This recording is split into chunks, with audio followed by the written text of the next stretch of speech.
जो भी वीडियो से कनेक्ट हो रहा है उनके भीतर विराजमान शिव शक्ति को मेरा प्रणाम। चलिए देखते हैं महादेव जी की तरफ से आज आपके लिए क्या मैसेज आ रहा है। आप भी उनका ध्यान कर लीजिएगा।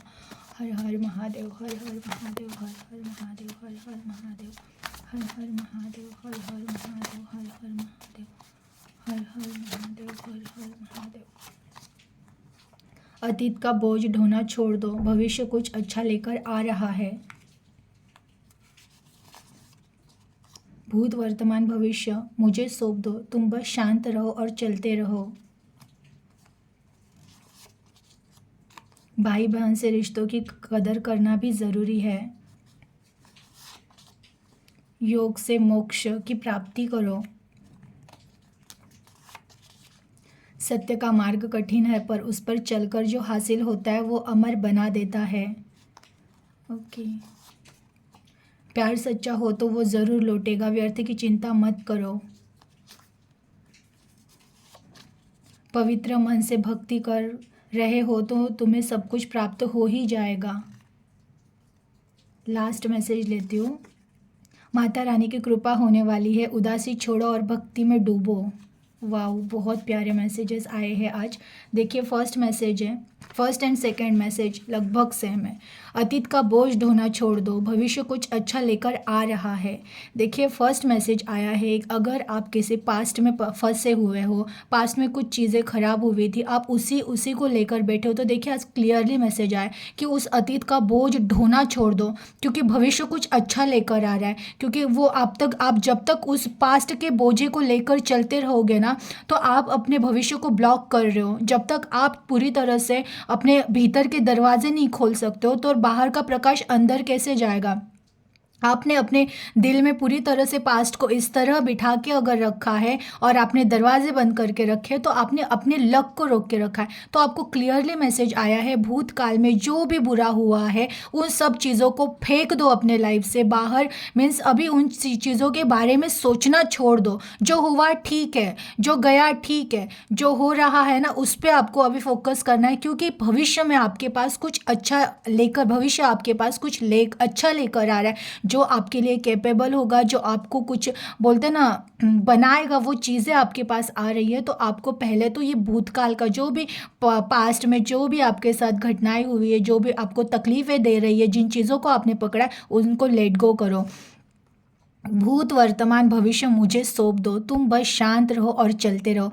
देखिए भगवान जी कह रहे भूत ही नहीं, ये वर्तमान भी और भविष्य भी मुझे सौंप दो, सब मुझे सौंप दो। आपको पता है अगर आप मेरे ऊपर सौंपते हो तो वैसे भी वो चीज़ें सब अच्छी ही होगी।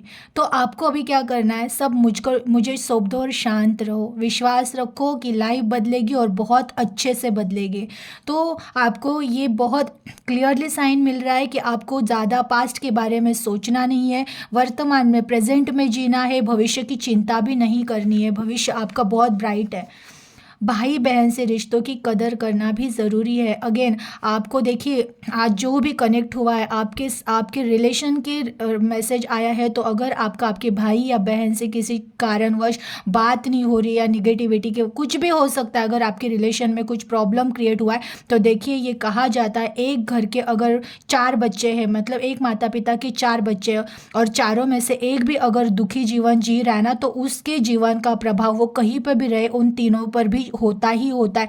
तो इसलिए हमारे घर के सारे मेंबर खुश है क्या, अगर नहीं है तो उनको सहायता करके उनको उस चीज़ में से बाहर निकालना ये हमारा कर्तव्य होता है। तो ये मैसेज ऐसे ही नहीं आया है।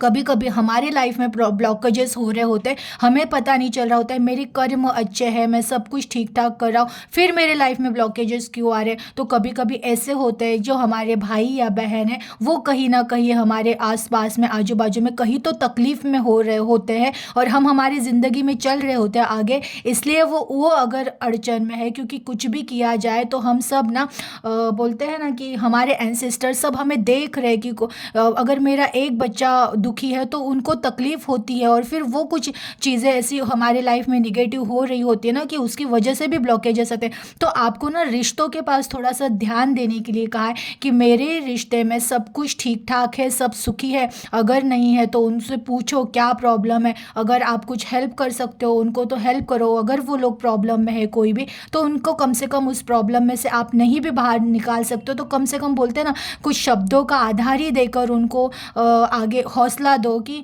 सब कुछ ठीक होगा। तो वो एक मैसेज आया है कि भाई बहन से रिश्तों की कदर करना भी ज़रूरी है, उनकी भी कदर करें और उनका भी ख्याल रखें।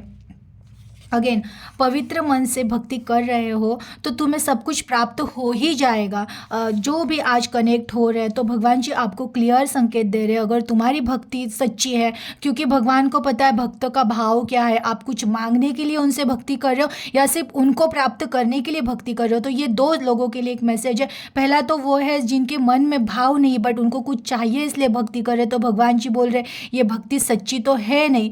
तो लेकिन जो सच्चे भाव से भगवान की भक्ति कर रहे हैं कि नहीं मुझे सिर्फ भगवान चाहिए, बस उन वो प्राप्त हो जाए, वो दिख जाए, उनके दर्शन हो जाए, तो वो भगवान जी आपको स्वयं कह रहे हैं कि तुम्हारा पवित्र मन ही मेरे, तुम्हारा मन अगर पवित्र है उसमें सिर्फ तो मैं ज़रूर तुम्हारे मन में वास करूँगा और तुम्हें सब कुछ प्राप्त होगा जिन चीज़ों को तुमने त्याग दिया। और वही होता है, भक्त भले कुछ सब कुछ त्याग ही देता है, भक्तों को कुछ नहीं चाहिए होता है अपने आराध्य के अलावा, लेकिन जब आराध्य प्रकट हो जाते हैं ना तो उस भक्त को सब प्राप्त हो ही जाता है। वही मैसेज है, अगर तुम्हारा मन पवित्र है और भक्ति अगर अगर तुम्हारी सब सच्ची है तो तुम्हें सचमुच सब कुछ प्राप्त हो ही जाएगा। अगेन,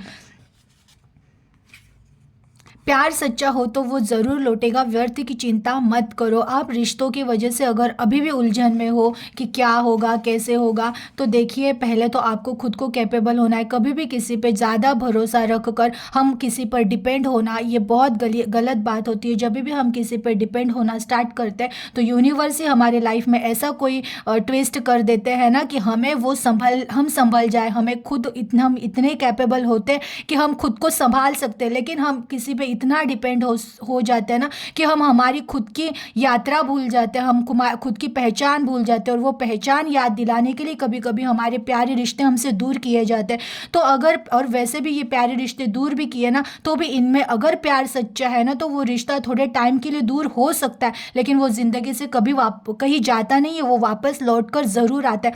तो आप व्यर्थ की चिंता में इस रिश्ते के लिए चिंता करके बैठे हो ना तो मत करो। तुम्हारा प्यार सच्चा है ना तो वो तो ज़रूर लौटेगा, लेकिन अभी तुम्हें क्या करना है, तुम्हें तुम्हारे कर्मों पे फोकस करना है, तुम्हें अपने वर्क पे फोकस करना है। तो वो बात है। अगेन, सत्य का मार्ग कठिन है पर उस पर चलकर जो हासिल होता है वो अमर बना ही देता है। अगेन, ये बहुत पॉजिटिव मैसेज है कि देखिए सत्य का मार्ग है कठिन, ये बात बहुत सच है कि हर चीज़ में हम सत्य का मार्ग क्या होता है, सत्य मतलब ये नहीं कि मैं सिर्फ सच बोलूँ, मैं सत्य मतलब ये कि मैं व्यवहार में ऐसा रहूँ कि मेरे वजह से किसी को कोई तकलीफ ना हो। और अगर हर चीज़ को बोलते ना अलर्टनेस से जीना कि मेरे किसी चीज़ के वजह से ना मेरी आत्मा का घात हो, ना किसी को कोई तकलीफ हो। जो इंसान, हर जीव जंतु वनस्पति हर किसी में ईश्वर को देखना स्टार्ट करे। हाँ, वो भी है कि सत्य की राह में चलते वक्त सच बोलना पड़ता है, आपको कभी कभी बेईमानी से बचना पड़ता है। ये सत्य का मार्ग है कठिन और उस पर सब लोग नहीं चल सकते, लेकिन ये मैसेज आया है कि जो चल रहा है, हो सकता है जो भी कनेक्ट हुए उनमें से बहुत सारे लोग हैं जो सत्य के मार्ग पर चल रहे हैं, तो उनके लिए मैसेज आया है कि तुम्हारा ये सत्य पे चलने वाला जो मार्ग है, अब तुम्हें लग रहा है कि तुम्हारे पूरे असत्य की वजह से कांटे बिछे हुए, तुम बहुत अच्छाई से जिए हो, सत्यता से जिए हो, लेकिन किसी ने साथ नहीं दिया, हर तरफ से तकलीफें हुई है। तो भगवान जी आपको संकेत दे रहे हैं, भले ये तकलीफें, ये कांटे तुम्हें अब चुभ रहे, लेकिन तुम याद रखना यही सत्य का मार्ग एक दिन तुम्हें अमर करेगा। नॉर्मल लोग तो जीकर मर जाते हैं, लेकिन तुम शरीर से जाओगे लेकिन नाम तुम्हारा हमेशा के लिए रह जाएगा। तो वो कहा जा रहा है कि सत्य का मार्ग कठिन है बट इससे जो भी चलता है वो आज नहीं तो कल अमर हो ही जाता है। योग से मोक्ष की प्राप्त करें। आज जो भी कनेक्ट हुआ है उनके लिए मैसेज आया है कि आपको योग करना है। और योग कौन सा योग करना है? सिर्फ मेरा शरीर स्वस्थ रहे इसलिए योगा नहीं करना है, आपकी आत्मा स्वस्थ रहे। शरीर से आत्मा तक का सफ़र है योग, मतलब शरीर से जुड़कर आत्मा से जुड़ना। तो आपको योग करने के लिए कहा जा रहा है कि योग करना स्टार्ट करें। और योग करते करते पहले जब हम योग करना स्टार्ट करते तो हम इस शरीर के लिए जागरूक हो जाते हैं। तब मुझे पता चलता है कि अंदर बैठी आत्मा और मेरा शरीर अलग है। ये चीज़ हम नोटिस करना चाहते हैं। और धीरे धीरे धीरे धीरे हमें उस आत्मा का बोलते हैं ना साक्षात्कार योग से ही हो सकता है। तो आपको शरीर से आत्मा की यात्रा में बढ़ना है। तो इसलिए आप जो भी आज कनेक्ट हो रहे हो उनको योग करने के लिए सलाह दी जा रही है। अगेन आज जो भी कनेक्ट हो रहा है उनके ऊपर माता रानी की कृपा हो रही है। तो आपको उदासी छोड़ने के लिए कहा जा रहा है। माता रानी की कृपा होने वाली है। उदासी छोड़ो और भक्ति में डूबो। भक्ति में डूबना मीन्स दिन रात सिर्फ भगवान का भजन गाना नहीं होता है। भक्ति में तो चलते फिरते गाते हंसते हर पल ये स्मरण रखना कि मेरी माता रानी या मेरे महादेव मुझे देख रहे हैं और वो मेरे साथ है, तो वैसे भी मेरे साथ क्या ही बुरा हो सकता है। और ये उदासी छोड़ दो। जो भी लाइफ में संकट है, प्रॉब्लम है, करंट सिचुएशन में आप स्टक हो, सब हट जाएगा। बस ये याद रखो माता रानी और महादेव जी आपके पास देख रहे हैं, हर पल उनकी नज़र आप पर है। तो आपको क्या ही हो सकता है। जो आपके लिए अच्छा है वो आपकी लाइफ में आएगा। जो आपके लिए आपको किसी मोह में बांध रहा है वो आपकी लाइफ से चला जाएगा। तो उनके योजना पे कभी भी डाउट मत करो। जो हो रहा है लाइफ में वो सच में अच्छा हो रहा होता है, हमें नहीं समझ में आ रहा होता है क्योंकि हम उसकी योजना को नहीं समझ पा रहे होते हैं। तो अगेन आज जो भी कनेक्ट हो रहा है माता रानी की कृपा हो रही है। आपको उदासी छोड़ने के लिए कहा जा रहा है और भक्ति में डूबना यानी कि अलर्ट रहना कि भगवान जी का ध्यान हम पर है और हमारा ध्यान उनके ऊपर है। एनर्जी को क्लेम कर दीजिएगा। अपना ख्याल रखिएगा। हर हर महादेव।